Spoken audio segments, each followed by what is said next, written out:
Welcome to the Bettendorf Public Library's take-home workshop. This month we're going to be tinting glass, and we're going to be doing that using a combination of Mod Podge and food coloring. And we're going to learn two methods today. And let me show you our two sample bottles. So see how this one has got some texture to it, and this one is much smoother. This is tinted on the inside, this is on the outside. So same tools used for both, just different methods. Let's see what's in the kit.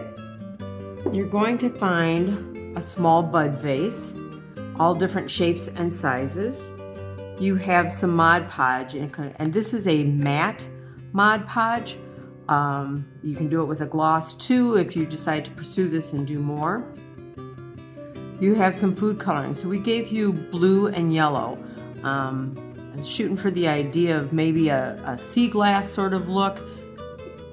Didn't quite hit it, but lovely nonetheless. So that's why we gave you what you needed to do, either blue or green. A sponge brush, a round sponge brush, and a craft stick for mixing up your color. And a paper cup, also for mixing your color. What we're going to ask you to supply is a pin or thumbtack or scissors to open up the food coloring tubes. I like using a pin because we use very little, and so I want small drops. If I were to snip off the end with the scissors, it's a little bit harder to control the amount. And then I have, if you're doing this method, the smooth method, then you're going to want a way to set this upside down with space underneath it. So some pencils like that over a piece of scrap plastic or something, because you'll be pouring it in and it'll be draining out, and you'll see that in a second. So that's another thing, depending on which method you do. Our first step is to tint our Mod Podge. So I've put my protective sheet down because we're working with food coloring and it will stain. And I'm going to mix in the cup. Now the reason I'm going to mix in the cup and not directly into my Mod Podge is because I want to have a very light green color. I'm going for a sea glass sort of look. And I'm afraid if I mix directly into my Mod Podge, if I get it too dark, then I'm out of luck. But if I mix in here, if I need to, I can add more Mod Podge back in. I'm going to use a pin, and I'm just going to poke a hole in my straw.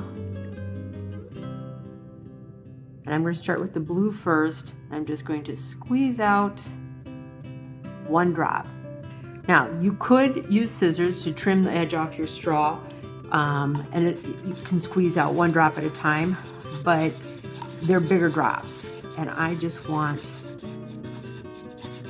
a little bit of blue, tiny little bit.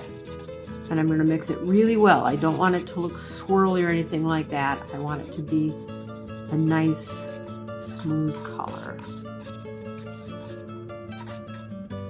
So that's the blue. And then I'm going to go for a green sea glass. So I'm going to do the same thing. I'm going to do yellow, but this time I'm going to do 2 drops. Since yellow is a lighter color than the blue, we're going to need a little bit more. And that is yellower than I want. So I'm going to go back and do a little bit more adjusting. That's the color I wanted.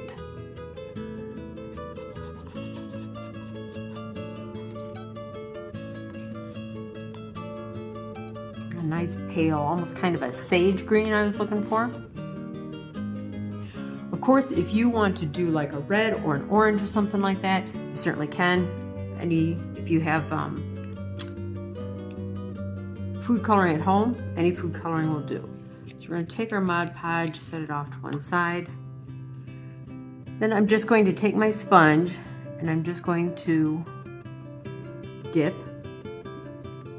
and then I'm going to sponge on. Now, for the look that I want, it's probably going to take several coats. So what I'm going to do is I'm going to sponge this on,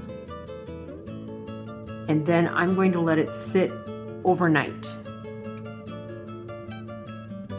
And then I'm going to see if maybe I want to do a second coat.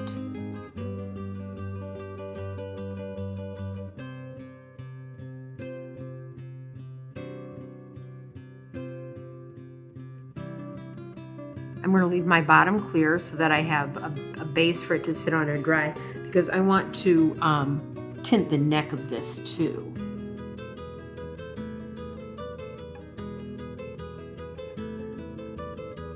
Which is a little tricky to do, but this particular bud vase has got kind of a lip, not kind of a, it has a lip on its neck.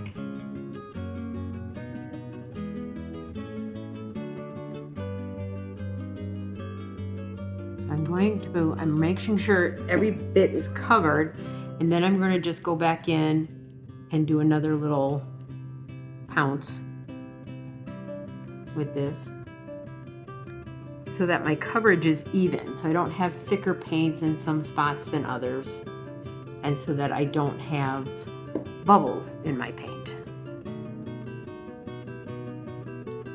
So that's our first coat done. I'm going to set it down and let it dry. Then I'll come back tomorrow and see if I want to give it a second coat. I'm going to wash out my brush so I have a fresh brush for tomorrow. And I'm going to cover my Mod Podge, my tinted Mod Podge, with a little bit of plastic wrap to keep the air away from it so it doesn't dry out. So I don't have to remix, because if I try and remix, I'm not going to get that same color. So I want to keep the same color because I really like it. And so I'm just going to cover this up, and I'll be able to use the same cup tomorrow. It's been 24 hours and my Mod Podge and food coloring coating has dried, and I'm quite loving it. I love this look. I love the speckledy of it. There's a little bit of texture that I really like. I am going to do one more coat. And I admit I'm a little torn about that, because I do like this very much. And if I left it like this, I think I'd be happy with it too. But I'm going to do one more coat just to kind of see how things go. I let my bud vase dry for another 24 hours. And now this one is complete. I love the color. I love the texture. I just think it is really pretty. And with a little spray of dried flowers in there, baby's breath or something like that, it's going to be really lovely.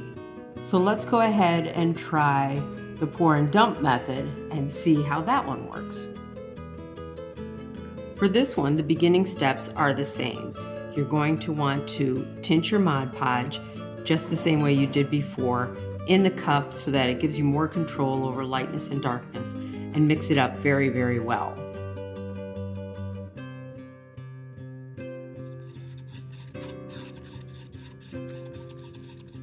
Okay. So we have a lovely pale soft blue, and it will dry lighter yet. So we're going to just take and we're going to pour that into our bud vase.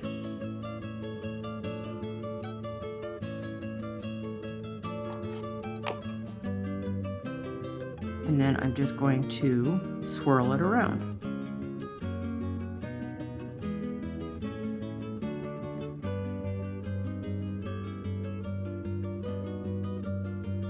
You want to get full coverage, and if it's kind of slowing down and not filling in, and I'm going to add a little bit more. You want to make sure you mix up enough right off the get-go, because you don't want to have to try and mix another batch that masses, unless you're far more conscientious than I am, and you are measuring how much Mod Podge you have. If you can reproduce the color by measuring the amount of Mod Podge you have and measuring the amount of food coloring you have, then you can probably recreate the color, but I'm not that good. Alternately, if you like the idea of it being multiple colored, maybe a little bit swirled, you can do that too. You can do that intentionally. I've put down a plastic sheet because I'm going to turn this all the way upside down. That will let it fill in this last little bit that's being difficult, and then it's going to drain out. So it's going to drain out, and then it's going to dry. Now that process takes a while.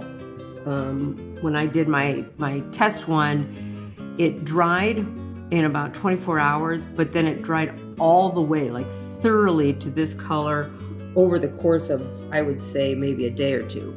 So I'm just going to let that sit upside down. It's going to drain, it's going to dry, it's going to turn out like this one. An important thing about Mod Podge tinted glass is that Mod Podge is water soluble. So these are not waterproof. So for a bud vase, you're going to want to use it with dried flowers. For something with a larger mouth like this, if you want to use it as a votive candle holder, you can get an electric tea light to go in there.